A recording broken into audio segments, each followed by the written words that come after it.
Langit sore itu mendung. Angin berhembus lembut membawa harum bunga melati yang baru saja mekar di halaman langgar. Aku duduk di serambi belakang, mengayunkan kaki perlahan sambil mendengarkan lantunan sholawat dari pengeras suara. Hari itu, hidupku terasa tenang.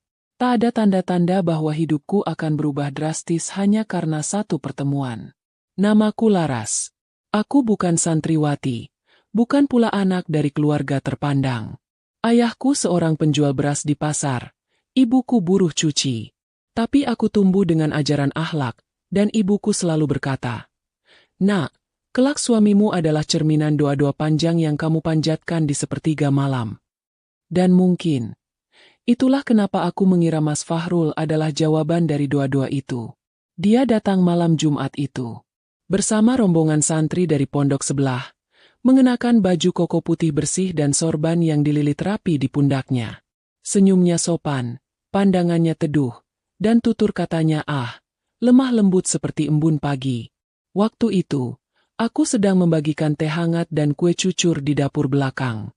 Saat aku menoleh, dia berdiri di ambang pintu. Matanya menatapku sesaat, lalu menunduk. Senyumnya tipis, hampir tak terlihat. "Panjenengan Laras?" tanyanya pelan. Aku mengangguk sambil menunduk. Jantungku berdebar. Entah kenapa, padahal belum ada yang istimewa. Tapi ada sesuatu di matanya, sesuatu yang membuatku salah sangka sejak awal. "Jenengan kulo tingali endrek rawuh terus pas pengajian. Alus tenan watakmu," ucapnya tanpa basa-basi. Aku tersipu, tidak menjawab apa-apa. Karena memang apa yang bisa dijawab oleh perempuan desa biasa seperti aku kepada seorang anak ki bergelar Gus? Namanya Gus Fahrul, putra dari ki besar yang dikenal seantero daerah. Orang-orang memujinya. Katanya ilmunya dalam. Akhlaknya halus. Katanya, dia ditakdirkan untuk memimpin pondok besar di kemudian hari. Aku pikir, Allah sedang berbaik hati padaku. Memberikan seseorang yang soleh, cerdas, dan tampan. Bahkan ibu sampai menangis ketika tahu dia mulai sering mampir ke rumah kami selepas pengajian.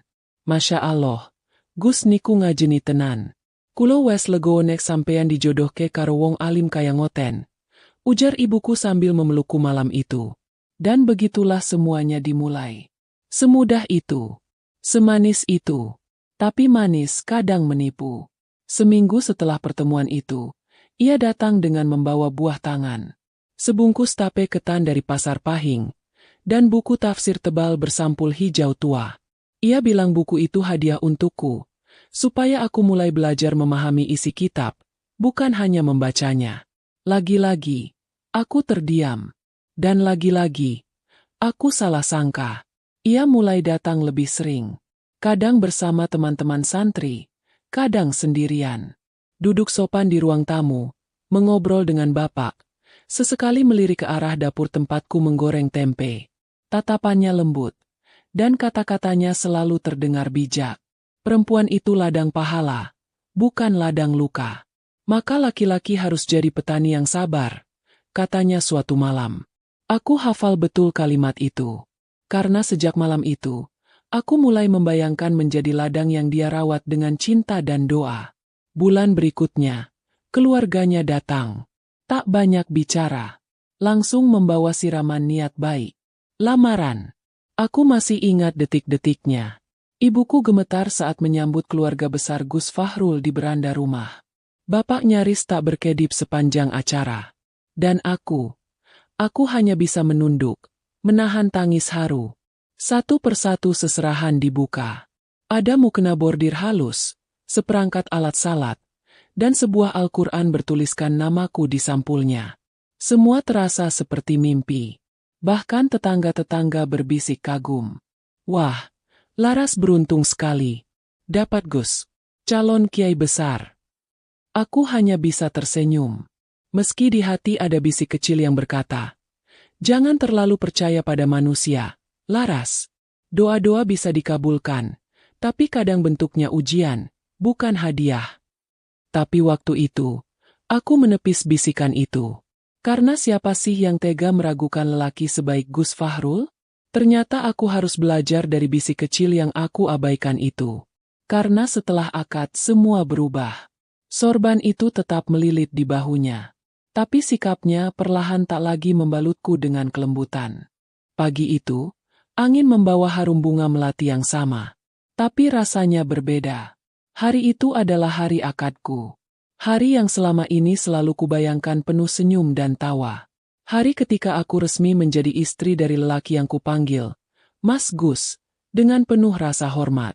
Semua orang datang. Kursi-kursi disusun rapi. Kain putih tergantung di sudut-sudut tenda. Dan di antara hiruk-pikuk tamu, aku duduk diam di dalam kamar, memandangi wajahku di cermin. Hatiku berdebar. Tapi bukan debar bahagia. Rasanya seperti ada kabut yang menutup dadaku. Dan aku tidak mengerti kenapa. Lalu suara itu terdengar. Ijab kabulnya lancar. Mantu Kiai memang beda. Suaranya mantap. Kata seorang tamu di luar. Aku menunduk. Air mataku menetes pelan. Entah karena haru atau firasat. Beberapa menit kemudian, pintu kamar diketuk. Ibuku masuk. Menatapku penuh haru sambil membetulkan kerudungku. Laras saiki awakmu wis sah dadi bojo. Dadi istri sing sabar yo. Nak, apik no lakumu. Aku hanya mengangguk. Suaraku tercekat. Tangisku nyaris pecah. Tapi ku tahan. Karena hari itu, aku tidak ingin membuat siapapun khawatir. Aku melangkah ke pelaminan. Di sana, Gus Fahrul sudah duduk. Wajahnya datar. Senyumnya tipis. Tidak ada tatapan cinta. Tidak ada genggaman tangan. Hanya diam.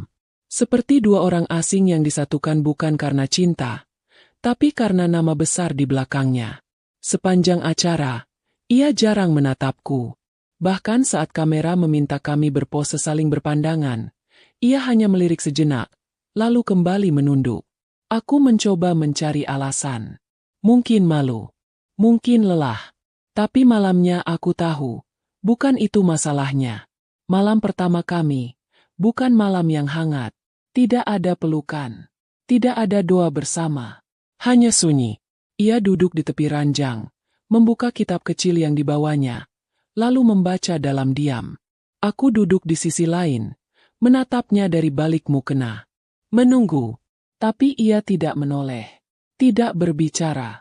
Tidak menyentuh. Aku capek. Kita tidur dulu. Katanya pelan. Lalu ia mematikan lampu. Aku terdiam. Aku memejamkan mata sambil menahan air mata. Inikah malam yang selama ini ku dengar dari teman-temanku? Inikah malam penuh cinta yang dijanjikan dalam nasihat pernikahan? Esok paginya, ia bangun sebelum subuh. Berwudu. Lalu salat di sudut kamar. Setelahnya, ia keluar tanpa membangunkanku. Baru kembali setelah matahari naik. Ngaji di rumah Abah. Banyak tamu dari pesantren. Ujarnya singkat saat kutanya. Hari-hari berikutnya berlalu begitu saja. Ia semakin sering pergi.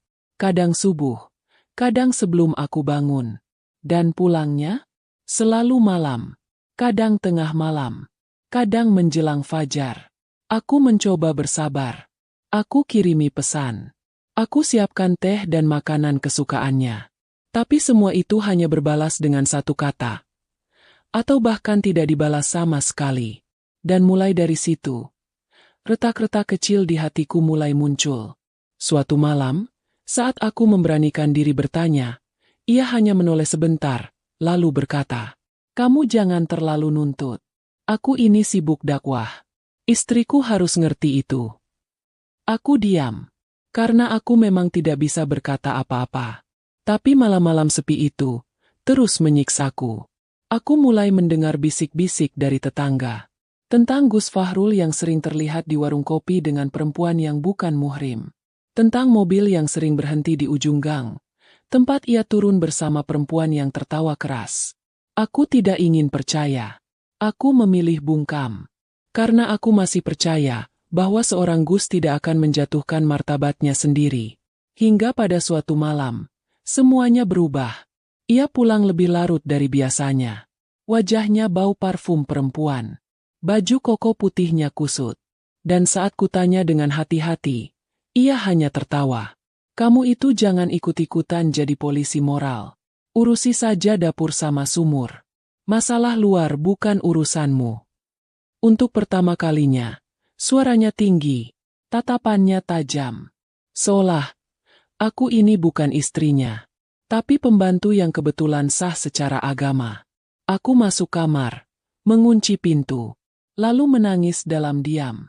Karena aku tahu sejak malam itu, bukan hanya rumah tanggaku yang runtuh, tapi juga doaku yang dulu pernah kutanam di setiap sepertiga malam. Ternyata, tidak semua yang datang dengan sorban membawa kehangatan. Ada yang membawa badai, menyamar dengan wibawa dan ayat-ayat suci. Ada satu hal yang sering aku dengar dari ibu sejak kecil.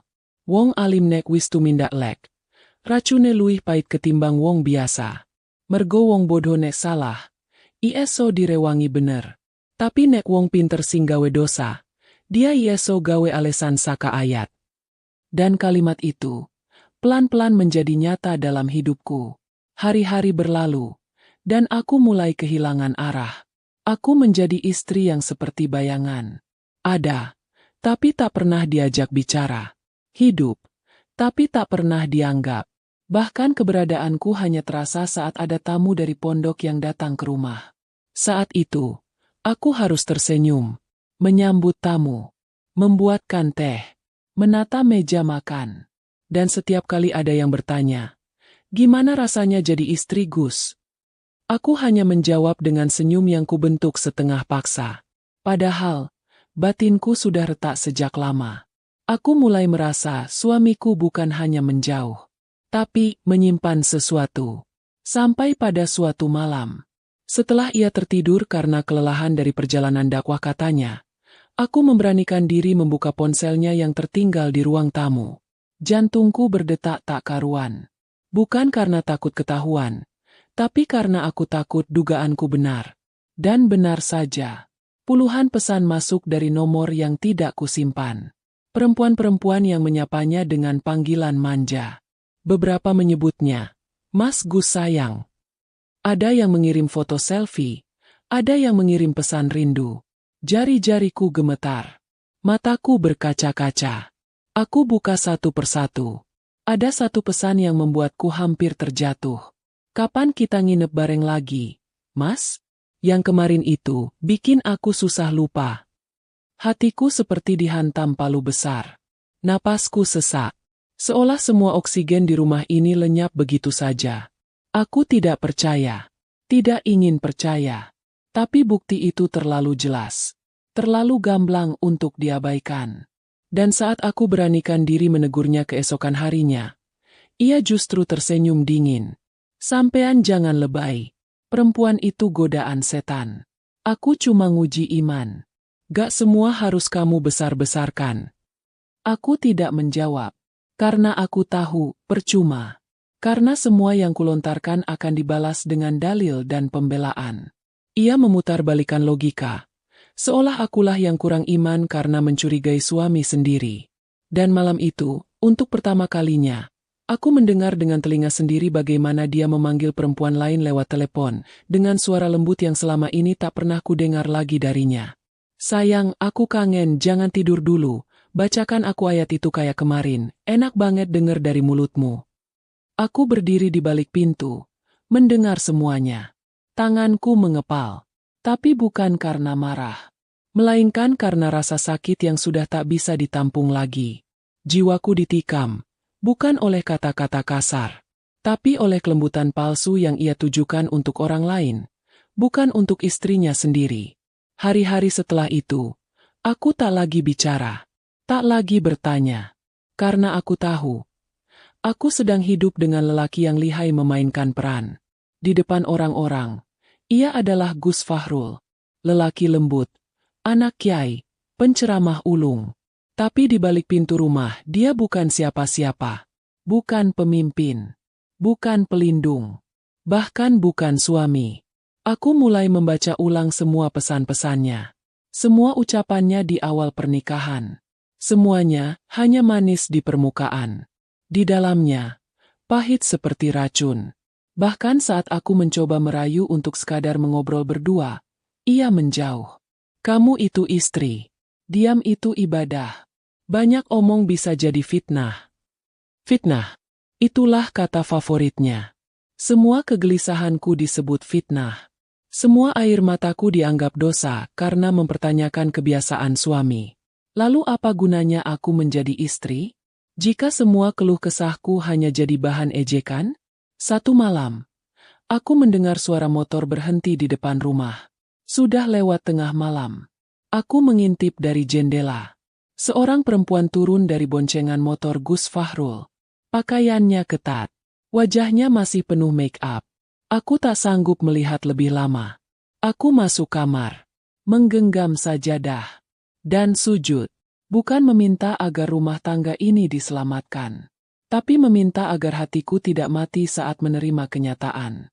Karena malam itu, aku sadar sepenuhnya bahwa di balik tasbih yang selalu dia genggam, di balik kitab yang selalu dia bawa, di balik ceramah-ceramah tentang akhlak dan kesucian, ada nafsu yang menyaru dalam baju ulama. Nafsu yang tidak tampak beringas, tapi halus, menusuk, dan perlahan membunuh harga diriku sebagai istri. Pagi itu, hujan turun pelan. Daun-daun pisang basah. Air menetes dari ujung genteng. Jatuh ke ember-ember plastik di belakang rumah. Suara gemericik air seperti meredam semua hiruk-pikuk batin yang sudah lama ingin meledak. Aku duduk sendiri di dapur, memandangi tungku yang belum menyala. Sudah seminggu lebih aku memasak hanya untuk diriku sendiri. Gus Fahrul lebih sering makan di luar. Atau, mungkin lebih tepatnya, di rumah perempuan lain. Pernah suatu malam, aku memberanikan diri menyiapkan makan malam lengkap. Ayam lodo kesukaannya, sambal terasi buatan ibu, dan kerupuk udang yang masih hangat dari penggorengan. Tapi ketika ia pulang, ia hanya memandang meja makan sekilas, lalu berkata tanpa menoleh, "Aku sudah makan. Di rumah Nyai Wulan." Nyai Wulan. Nama itu muncul makin sering. Awalnya samar. Lama-lama jelas. Aku mulai menyelidiki. Dan dari mulut tetangga, dari bisik-bisik yang berani kuterima, satu fakta pahit terungkap pelan-pelan. Nyai Wulan bukan istrinya. Bukan pula keluarganya. Tapi, perempuan yang entah bagaimana bisa membuat Gus Fahrul menghabiskan waktu lebih banyak di sana ketimbang di rumah ini. Ia bilang Nyai Wulan pinter ngajari ngaji anak-anak. Tapi dari bibir para ibu yang geram, aku tahu, Wulan itu hanya mantan biduan orkes dangdut yang kini mendadak jadi ustadzah, setelah akrab dengan Gus. Dan aku hanya istri sah yang ditinggal sepi, ditinggal diam, ditinggal tanpa penjelasan. Sampai pada suatu sore, aku memberanikan diri datang ke tempat Wulan. Rumahnya besar. Baru, masih bauket. Di depannya ada mobil hitam milik Gus Fahrul. Dan di dalamnya terdengar suara tawa. Lembut, genit, penuh candaan. Aku berdiri di balik pohon mangga, menunggu. Sampai akhirnya pintu terbuka. Dan Gus keluar bersama Wulan. Wajah mereka cerah. Gus tidak pakai baju koko hari itu. Hanya kaos biasa dan celana jeans. Beda sekali dari yang aku lihat setiap hari di rumah. Wulan menggamit tangannya.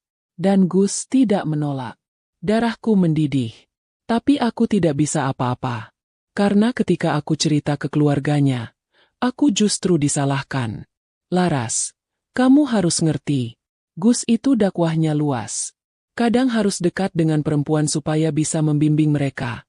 Kata mertua perempuanku. Aku tertawa pelan. Pahit. Dakwah? Atau alasan untuk menyembunyikan syahwat? Hari itu, aku pulang dengan hati penuh luka. Tapi malamnya, luka itu berubah menjadi keberanian. Aku menunggunya di ruang tamu, dengan secari kertas dan pena. Saat dia masuk, matanya langsung menatap kertas itu. Apa ini? Tanyanya. Kau baca saja. Itu daftar kesalahanku, Mas. Yang selama ini kau anggap dosa. Hanya karena aku mencoba mempertahankan rumah tangga ini. Ia duduk, membaca pelan. Lalu tertawa dingin. Kamu ini kebanyakan mikir. Istri kok kayak detektif. Aku menghela napas. Karena aku sudah bukan istri, Mas. Aku hanya boneka yang bisa duduk di pelaminan, tapi tidak punya tempat di hatimu. Ia meletakkan kertas itu, lalu bangkit berdiri. Kalau kamu gak kuat, silakan pergi, tapi jangan pernah bawa-bawa nama Abah atau pesantren. Aib keluarga itu dosa besar. Aku menatapnya lurus. Untuk pertama kalinya, aku tak takut lagi. Aku gak akan bawa nama siapa-siapa. Karena aku cuma bawa nama sendiri. Nama perempuan yang kau permalukan, kau abaikan, dan kau hianati dengan tenang, sambil tetap bawa tasbih di tangan. Malam itu, aku mengemasi pakaianku. Aku pamit pada ibu dan bapak. Air mata mereka jatuh, tapi tak ada yang melarang. Karena mereka tahu, aku telah cukup lama disakiti, cukup lama dibungkam, dan cukup lama berusaha mempertahankan sesuatu yang bahkan tidak pernah benar-benar ada. Pagi harinya, aku pergi, dengan satu kata di bibir. Alhamdulillah. Bukan karena bahagia, tapi karena akhirnya Allah memberiku keberanian untuk melepaskan seseorang yang selama ini hanya menjadi luka dalam bentuk manusia. Hari-hari setelah aku pergi, terasa seperti potongan waktu yang hening. Tak ada lagi suara sandal jepit di pagi hari. Tak ada suara pintu dibanting tengah malam. Tak ada wajah dingin yang pulang hanya untuk ganti baju lalu pergi lagi. Aku kembali ke rumah orang tuaku. Di kamar kecil yang dulu menjadi tempatku menulis doa-doa remaja. Aku merenung, menata hati, menata luka, menjahit kembali harga diri yang pernah dirobek oleh cinta yang salah alamat. Ibuku bilang, aku kuat, tapi sebenarnya aku rapuh. Karena sekuat-kuatnya perempuan, tetap saja ada bagian hati yang tak pernah benar-benar pulih saat dikhianati oleh orang yang dulu ia percayai dengan sepenuh jiwa. Suatu sore, aku menerima undangan. Bukan undangan pernikahan, tapi undangan pengajian umum. Tempatnya di alun-alun kecamatan. Penceramah utamanya, Gus Fahrul. Aku tersenyum tipis. Nama itu masih bersinar di atas panggung. Masih dielu-elukan. Masih dianggap pewaris ilmu para wali. Tapi hanya aku yang tahu, di balik sorbannya yang putih, ada noda yang tak terlihat. Noda dari air mata istrinya. Noda dari pelukan haram. Noda dari janji yang ia langgar. Bukan sekali, tapi berkali-kali. Malam pengajian itu, aku datang. Duduk di deretan paling belakang. Wajahku tertutup masker. Kerudungku besar. Tak ada yang mengenaliku. Dan dari kejauhan, aku melihatnya naik ke panggung. Sorban melilit rapi. Suara lantangnya membahas kesucian rumah tangga. Menasehati perempuan agar taat. Menegur laki-laki yang lupa kewajiban. Orang-orang bertepuk tangan. Beberapa menangis terseduh. Tapi aku hanya diam. Karena aku tahu, kalimat yang keluar dari lisannya adalah kebenaran. Tapi mulutnya yang menyampaikan, penuh kemunafikan. Pengajian itu selesai. Orang-orang bubar. Tapi aku tetap duduk. Sampai akhirnya, seseorang berdiri di dekatku. Aku menoleh. Ia menatapku lama. Seperti tak percaya melihatku di sana. Laras, sampean datang juga. Aku hanya tersenyum. Kenapa? Takut aku buka semua? Di depan jamaahmu yang menganggapmu wali. Dia gelagapan. Jangan begitu, ini tempat umum. Aku berdiri, menatapnya lurus. Tanpa air mata. Tanpa suara bergetar. Karena semua lukaku sudah kutanam dalam-dalam dan kubiarkan tumbuh jadi ketegasan. Mas, sorbanmu mungkin masih putih. Tapi namamu sudah aku kafani. Dia terdiam. Aku melangkah pergi. Tak menoleh. Tak butuh penjelasan. Tak butuh maaf. Karena ada luka yang tak bisa disembuhkan hanya dengan kata, maaf. Luka yang butuh pengakuan dan pertobatan yang sebenar-benarnya. Di jalan pulang, aku membuka ponsel. Ku posting satu kalimat di status. Aku tidak menyesal menikah. Yang ku sesali adalah butanya aku melihat topeng yang kau pakai selama ini. Tapi tak apa. Karena hari ini, aku bisa mengucapkan, ku lepas kau dengan alhamdulillah.